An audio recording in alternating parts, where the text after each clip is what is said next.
This is Francis Wayne Alexander, and he was one of John Wayne Gacy's previously unidentified victims.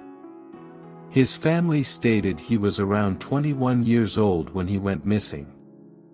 Alexander was born in North Carolina and raised in Long Island, New York with his 6 siblings.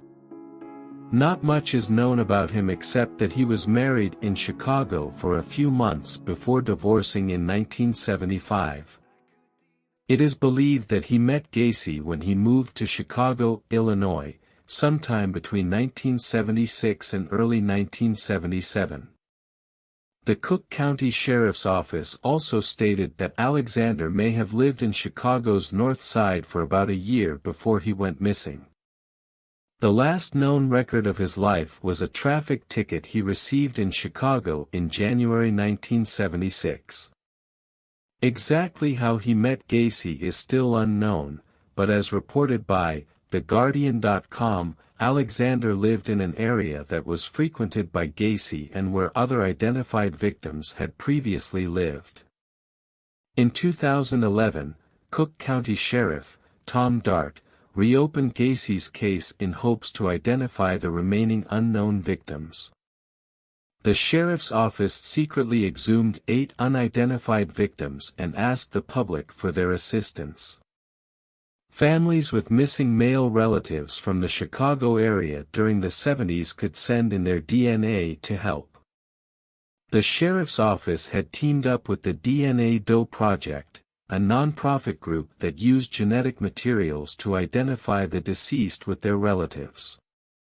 The DNA Doe Project was able to match Alexander's mother and half-brother's DNA with genetic material extracted from one of his molars. Based on this genetic information, post-mortem reports, and financial records, investigators were able to positively identify Alexander's remains from the unknown victims that were found in Gacy's crawl space. When Alexander was positively identified after all these years, his sister, Carolyn Sanders, released a statement. "It is hard, even 45 years later, to know the fate of our beloved Wayne. He was killed at the hands of a vile and evil man. Our hearts are heavy, and our sympathies go out to the other victims' families. We can now lay to rest what happened and move forward by honoring Wayne." She included she was thankful that the sheriff's office was able to give them a sense of closure from this horrific time in their lives. Alexander's family believed he was in California for work during the time of Gacy's killing spree. They said his final phone call was to his mother, asking her to send his birth certificate to a California address, as reported by the Chicago Tribune.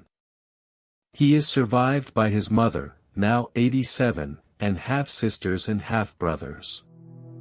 Please like and subscribe to our channel as we will continue to go through each of John Wayne Gacy's victims in the upcoming videos.